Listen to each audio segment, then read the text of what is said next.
How's work on the shielding progressing, Hippocrates? Well, very well indeed. And thanks in no small part to your kind assistance. I was just explaining to Tarja how we might best go about preparing the moon dew. And now that we have all the ingredients, we may begin. You can count on me. I've mixed more than a few mysterious concoctions in my time. I'm sure you have. What about the shielding itself? Work is underway, under the watchful eyes of Bardolph and Obolus. Apparently, it'll be ready soon. Thank you. All of you. Right then. Jill, would you join me in the infirmary? Many hands make light work and all that. Of course.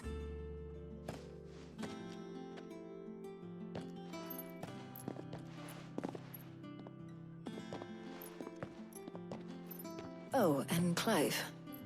It was good to talk. We should do it again sometime. It appears our work here is almost at an end. A shame. I was enjoying playing the man of action for once. When both the shielding and the moon dew are ready, it will merely be a matter of applying the one to the other. Followed by a rigorous process of testing and retesting, of course. Perhaps someone ought to warn young Mid of that. Leave it to me. Thank you, Hippocrates.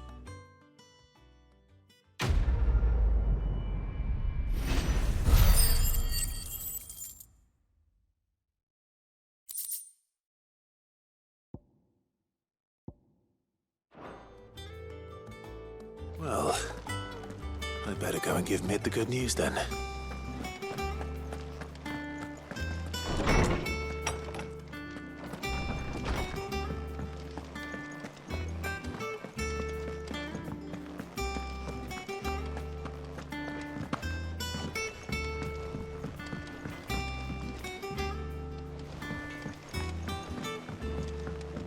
I went up to give some greens to the chocobo.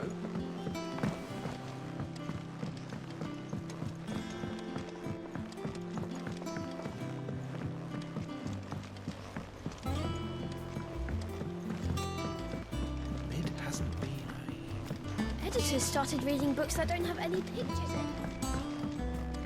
I think Mid might need some help tidying up that workshop.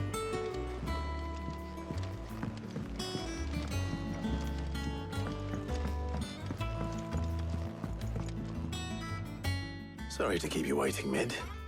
But you'll be pleased to know that work on the shielding is underway. You found something for it? In a manner of speaking, Hippocrates knew of a substance that's highly resistant to heat. A coating that should provide the protection you need. He's supervising the construction and testing of the shielding as we speak. Brilliant! I knew you wouldn't let me down. Don't thank me. I'm just the errand boy. Right then, better start working out how to bolt all these bits together. To the Black Hammer!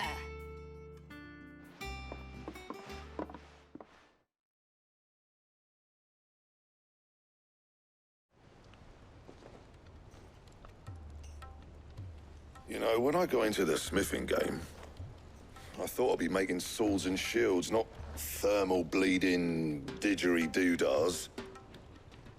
Displacement stacks. Same difference.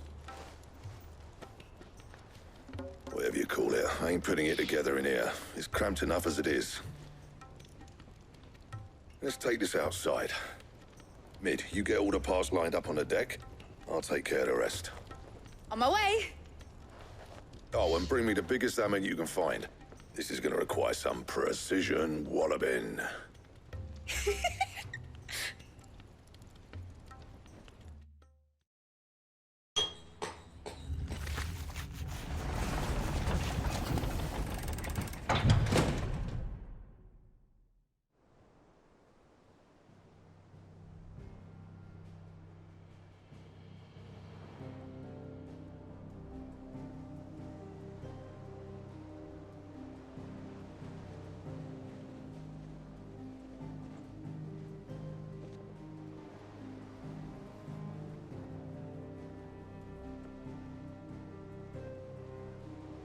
It's finished! It's finally finished! Thank Fuck for that. I'll be feeling my hammer arm for weeks. Thank you, Clive, Blackthorn, everyone. That's one down and just 3 more to go. I'm sorry. Oh, didn't I tell you? The Enterprise has 4 mithril engines, and we'll be needing a displacement stack for each. You don't mean... Don't worry. Now they've got a finished one to work off. My gang in Canva can build the rest. Good luck to them, I say. Right, I'm off to get a sling for this elbow. Any other work comes in, keep it to yourselves, eh?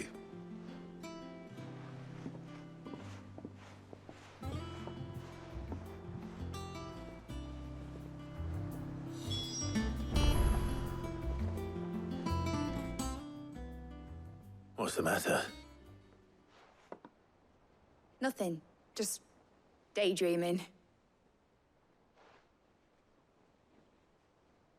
Thinking about the Enterprise sailing off over the horizon to shores unknown, searching for a land untouched by the Blight, just like me and my dad planned. So if the worst came to the worst and every scrap of soil in the Twins turned black, we might still have a chance. That's what she was meant to be. You see, one last chance just in case we needed it. But now she's so close to being finished, I've realized I don't want it to be that. I don't want it to be just a lifeboat for us to cling to if things get desperate. I want people to sail aboard her by choice, not from the lack of it. In a world where we're not just trying to survive, but where we can actually live. I'm working on that. And I'll do everything I can to get you what you want. Don't you always? All right. My mind's made up. As soon as the Enterprise is fit to sail, I'm putting her under your command. Sod our plans, I'm trusting in yours. Are you sure about this? Something tells me it's what my dad would have wanted. He'd be proud of you. You were gonna visit his grave, weren't you? I was. And you can come too now that your little project is finished. Right. There's just one thing I need to finish up first. Won't be a mo. All right. I'll let Otto know you're coming. Meet us in the mess when you're ready. Aye, aye, Captain.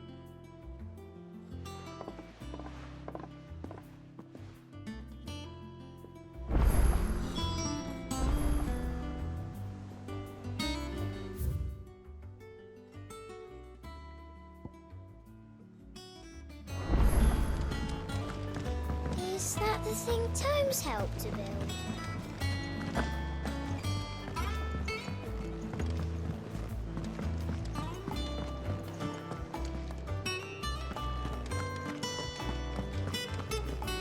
He cracked the crystal too.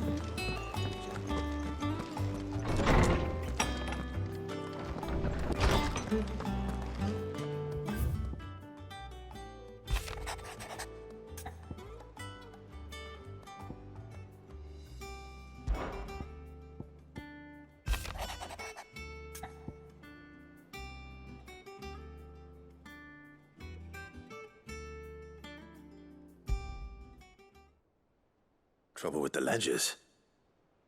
Shouldn't he be asking Otto for help?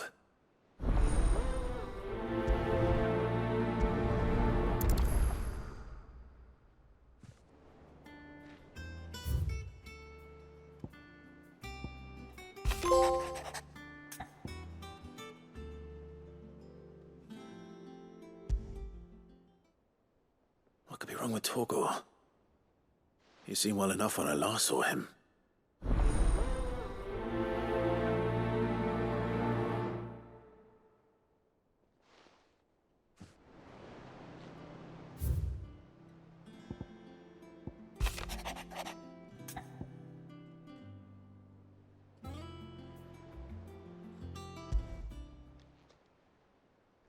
Hopefully it's nothing. But I should speak to Blackthorn just in case.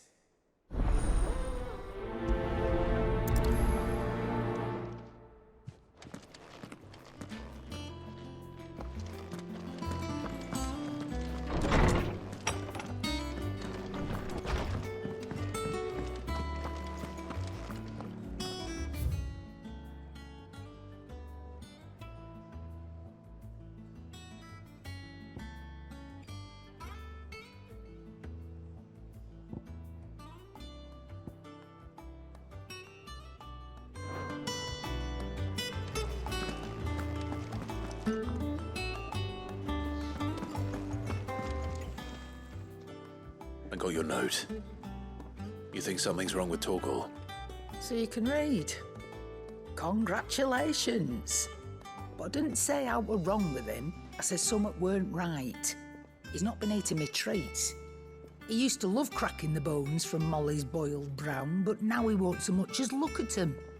Didn't like him. Which is why I'm of a mind that his mind's on something else. You've not been working him too hard, have you? No harder than usual. Is that it, boy? Do you need a rest? What was it you said he was? A frost wolf? That's what the lawsman seems to think. Then maybe this all has something to do with whatever it is that's woken inside him. I suppose things have been different since Rosalith. Perhaps Hippocrates knows something. Instead of everything, you mean? Perhaps.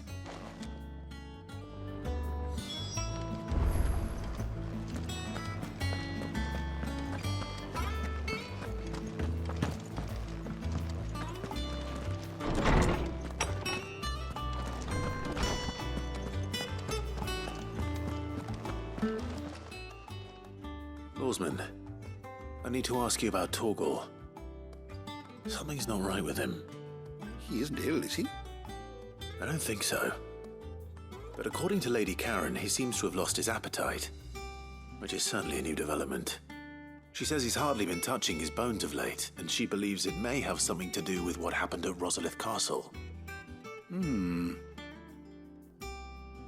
rather think she might be right, though not about his appetite.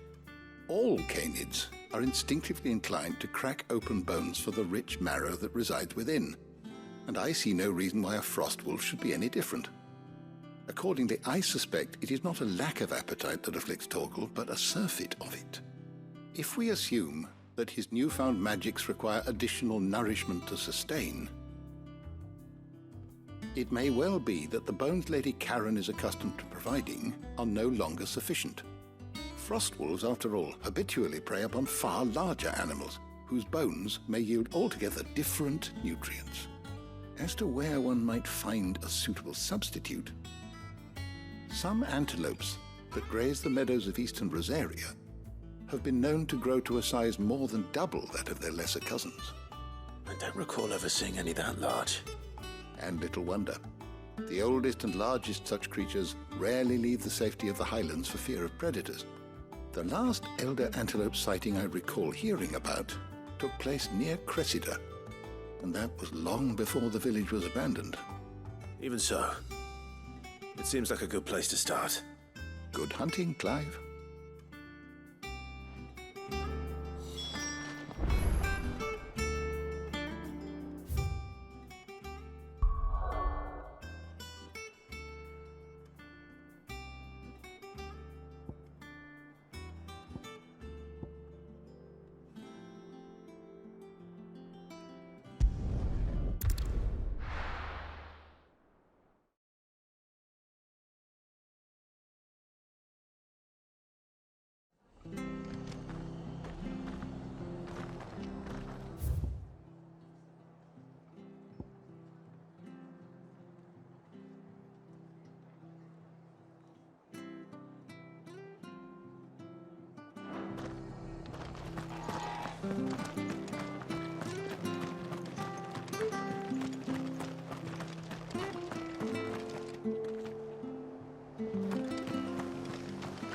Naught but wild beasts, this end.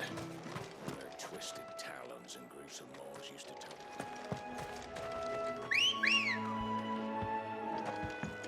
Come on. Fly, Ambrosia.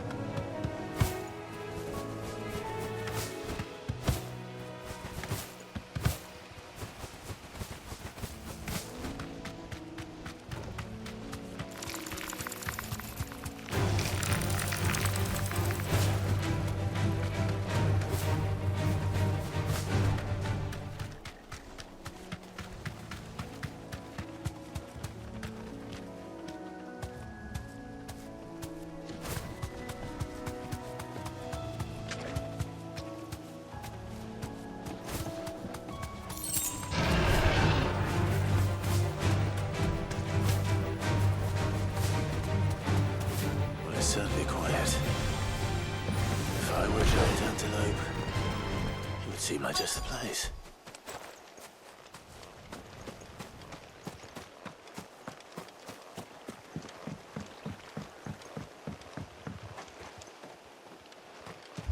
I doubt we'll find one bigger than that. You hungry, Torgal?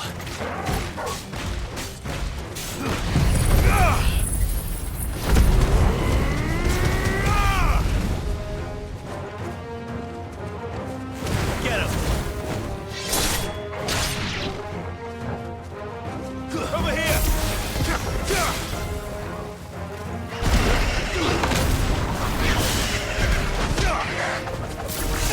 Get him! Over here!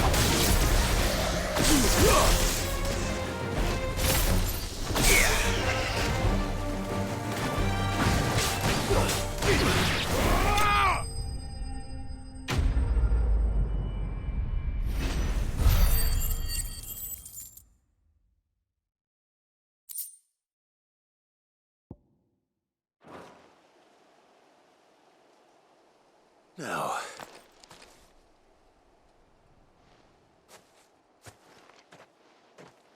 will it be enough, I wonder?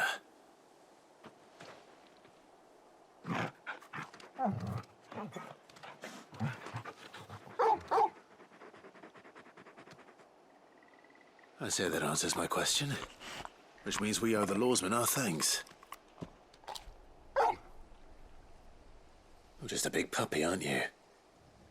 A very big puppy.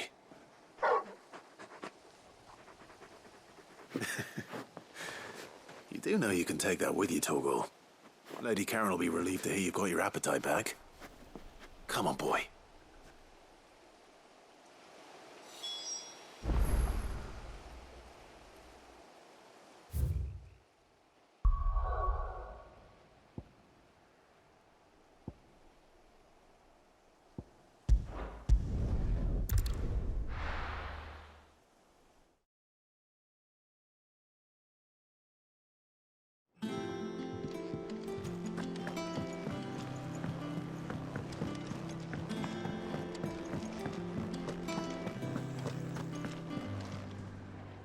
I noticed you and Torgal had gone off somewhere.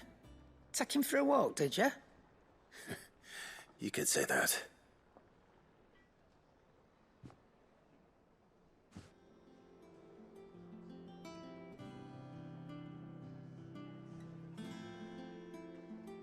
So, Molly's leftovers weren't good enough, eh? That'll teach me for treating you like you're still a pup. All right, no need to shout. Now we know what you're after, I can see about getting some in. Speaking of which, I brought one for later. Can I leave it with you?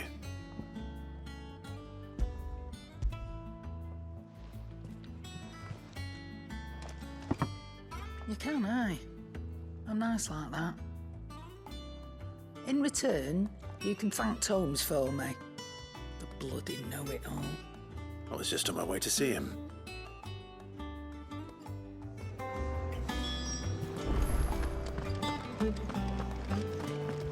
Oh, I'm never drinking.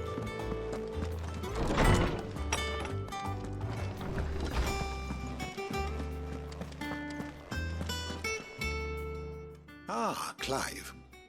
Were you able to locate your quarry? We were indeed, lawsman. You pointed us in exactly the right direction. And Torgal's been a very happy hound ever since. Very good, very good. Lady Karen sends her thanks, by the way, for your part in solving the mystery. Ah. But that reminds me. After your last visit, I found myself pondering Torgal's talents. Do you recall our conversation concerning Lady Jill's role in Torgal's transformation? About how she somehow woke the power within him. Precisely that. A reasonable conclusion, I thought, but one which raised certain questions in my mind. You see, the Fenrir of legend served Shiva and Shiva alone.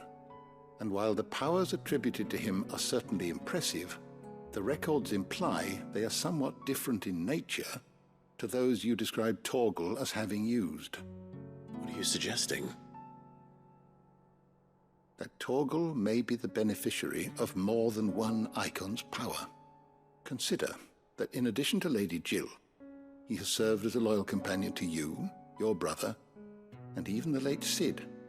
In short, the icons hitherto near at hand, or should I say at paw, have been diverse and plenty, and that number has only grown as the realm's dominance have fallen to your sword.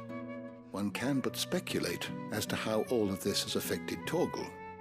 He has seemed more fierce of late. And if I am not mistaken, he will grow fiercer still. We are fortunate indeed to be able to count him amongst our allies and not our adversaries. Oh, he's more than an ally. He's a friend.